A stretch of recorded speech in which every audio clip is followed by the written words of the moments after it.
Welcome everyone to our latest Talking with Titans. Absolutely delighted to have Leona Maguire back on with us and her caddy, Gary. So first of all, guys, how are you and where are you? We'll start with yourself, Gary. Hi, Rebecca. I'm here in Mesa, Arizona for a Symetra event this week. Over to yourself, Leona. Hi, Rebecca. Yeah, I'm doing well. Checking in from sunny Orlando. Been here for the last week or so. Started the season in Florida. Came out here sort of end of January and been here ever since. Started our first 2 events in Florida and then 2 more weeks practice here before head out onto the West Coast. Have you found a massive difference between when you've been, say, working for male athletes versus female athletes? I'd say you work harder on the ladies, and I think it's made me a better caddy as well. I've had caddies on and off throughout my entire career. When I was playing junior golf and amateur golf, Dad's brother Tony used to caddy for me a lot, who wasn't a golfer at all. He was actually a builder, but he was really good at seeing levels, so he was actually quite good at reading putts, which came in pretty handy. And then Lisa, she caddied for me obviously in Rio and a British Open and a few of those, and so did Dad. And then when I turned pro, I had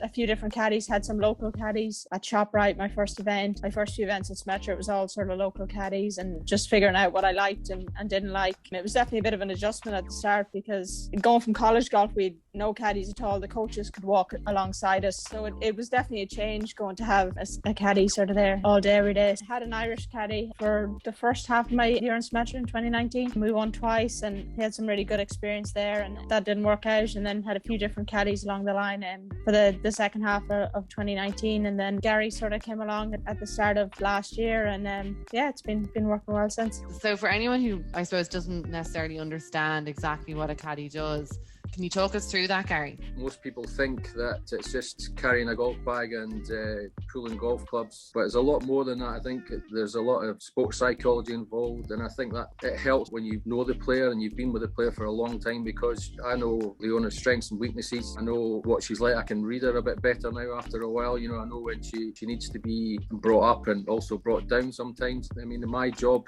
is to assess the wind, the lie, which is quite important for the golf ball, how it's going to react on the green. All part of the computing the shot. But there's a lot of time when you're not actually hitting shots, so there's a lot of time where you try and talk to them and try and take their mind out of the golf. Depends what the situation is on the golf course, but I think there's a lot more psychology involved in being a caddy than there is actual standard caddy practice career that she's got, not being strong mentally. Leona, you always come across as like a very calm person and like a super focused person. Have you had those moments where you are maybe a little bit more frazzled than you normally would be, and what do you do to say calm those nerves? Yeah, I mean, absolutely. Even last Sunday I started off with 2 bogeys on the first 2 holes. I was in a nice position going into the last day and trying to make as big a run up the leaderboard as I could. And I mean, it would have been easy to just let it all sort of fall away and have a bad Sunday out of it, but I suppose it was just a case of being patient and hanging in there. And that's what Gary kept saying, we'll just start the round again, start again on the third tee, and just being patient like that. It's easier said than done, don't get me wrong, but sort of taking a few deep breaths in that tee. And sometimes Gary's a bit like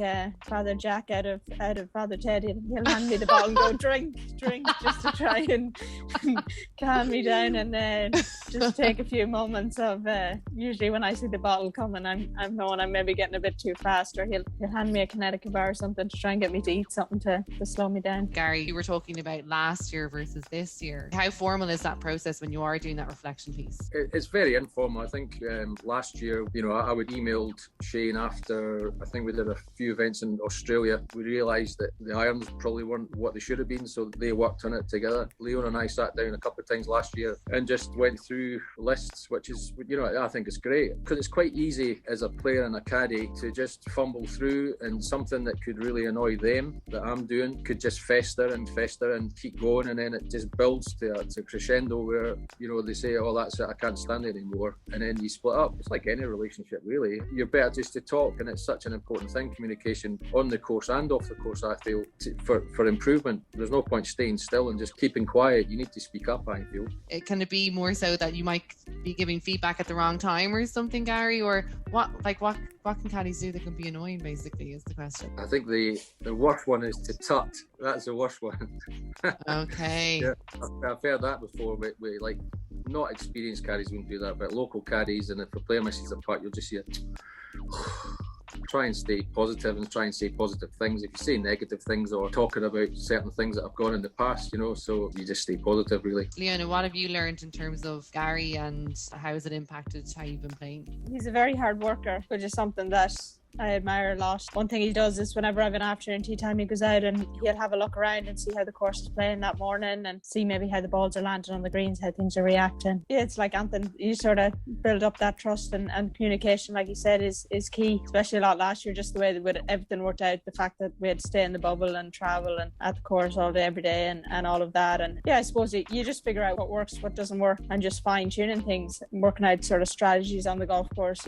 It's sometimes intangible things. There's maybe sometimes things you don't even have to mention that you kind of just pick up on from week to week, and the more time you spend together, the more you kind of learn about those sort of things. What were a couple of things that you learned so far in terms of working with Leona? Like Leona, I like hard work, and I like to see improvement.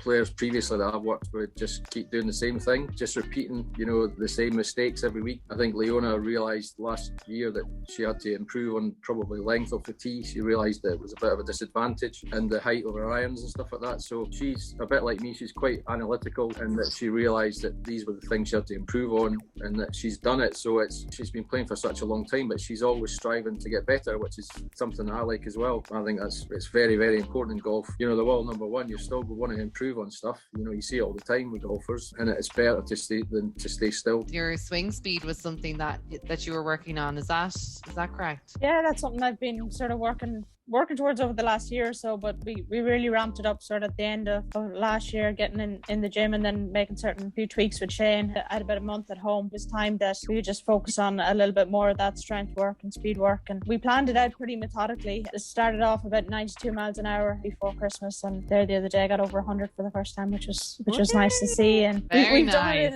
in a way where we've maintained the accuracy as well, which is nice. The first two events anyway, we've seen a little bit of a jump, and I was sort of curious to see how Gary and see it on the course, having not seen it for a month. And it's definitely nice to sort of be able to step on a little bit more and reach some of those par fives that might have been out of range last year. And there was a shot at the first event. It was on the 9th hole one day. I hit a 3-wood into the green, and even when the ball was in the air, I almost hit it too well. We were a little bit worried of how far it was actually going.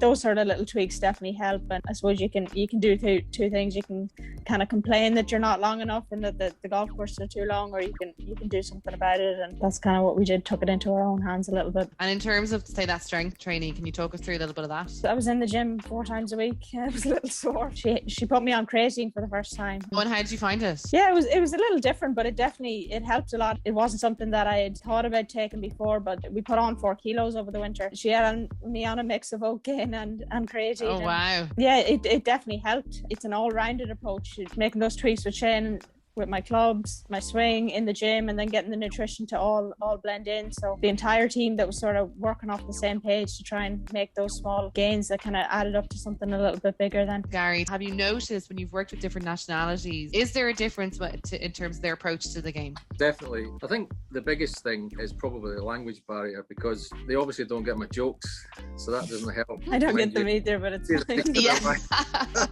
Trying to talk to your player to keep them up and keep them down and try and encourage them. It's more difficult if they speak a different language. It's as simple as that. What was the mindset going into this year? And was there much of a difference from last year versus this year, Leona? Yeah, I mean, I suppose the mindset's always to do as well as you possibly can. I suppose last year there was a lot of unknowns. From week to week, we weren't sure if the event was going ahead, where we were going, what we were doing. The schedule was a bit up in the air. There was still a lot of new things to get used to, new golf courses, just how the way the events run and getting into the swing of things a little bit. So definitely last year there was more of an emphasis maybe on building experience and all of that. And I suppose this year I've banked a lot of those experience, obviously still learning all the time. The plan was to try and get out of the blocks as fast as I could this year, early in the season, and build up those sort of points and get myself into the majors and those bigger events as early in the season as I could. And I was definitely consistent last year, but probably just not consistently as high as I would have liked up the leaderboard. Generally finished quite well over the weekend last year, made a lot of cuts and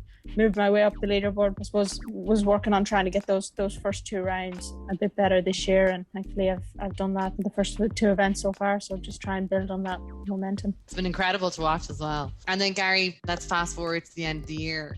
what would be the big thing you'd hope Leona achieves this year? Obviously, I'd like to see a win. A major would be nice. From what I've seen at the start, the improvement from last year is incredible, really. We're actually thinking about taking threes off tees now instead of hitting driver because it's going to run out. That wasn't happening last year. I think we both kind of agreed. Last year we were maybe a bit too conservative at times, and that, you know, if we have a short iron in our hands, to maybe attack a bit more now that, you know, our irons are on point and they're coming in a bit higher, they're stopping quicker. We've got a massive advantage now, and the sky's the limit really this year. Whenever your name is popping up on the news or whatever, it's amazing to see a young girl who is still so normal and doing so well. So I think we're all absolutely behind you and hoping that you have a great year, and I think you will. You definitely started off on the right foot. But thank you so much for everything, and Leona, thanks a million for your time. Thanks, Rebecca. Okay, bye guys. Bye, Leona. Well done.